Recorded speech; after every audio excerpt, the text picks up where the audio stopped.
GFS has them in there, and sure enough, GFS actually switched in all.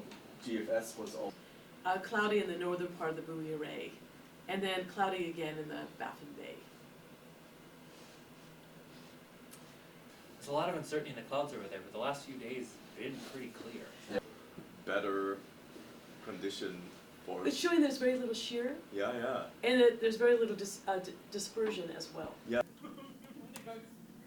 So Jens, apparently, according to modus optical depth, that one cloud we got the other day was like, the line is roughly between 20 and 40 optical depth. Who used to work, who now works at headquarters, but used to.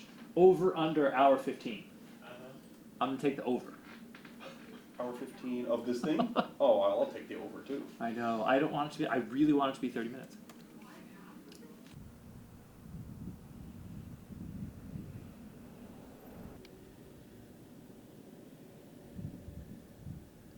Just riding around. I mean, for work. Oh, like, what did they bring you down there for? Well, during integration, and then I help with the shipping here, so a lot of the cargo loading. Help to see what the 30 load passes are being.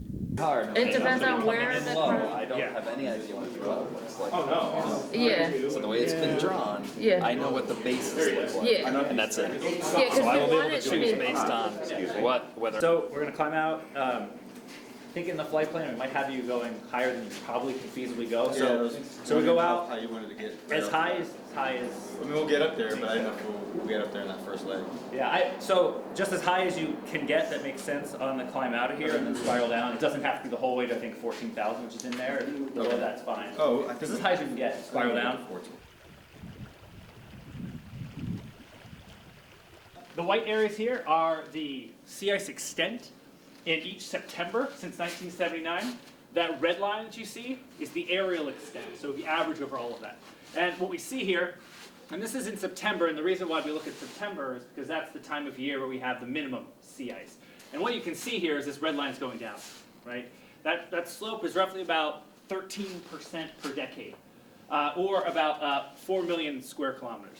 To put that in perspective, that is the land area of Alaska, Texas, and Montana combined. Go through this list, just to let you know, there's a bunch of them. And where we have the oldest sea ice in the entire Arctic, you know, older than 4 years, 5 years old, is living right here. So we can find it north, and we've observed it a lot over the last 2 weeks, as Sebastian mentioned. Next slide.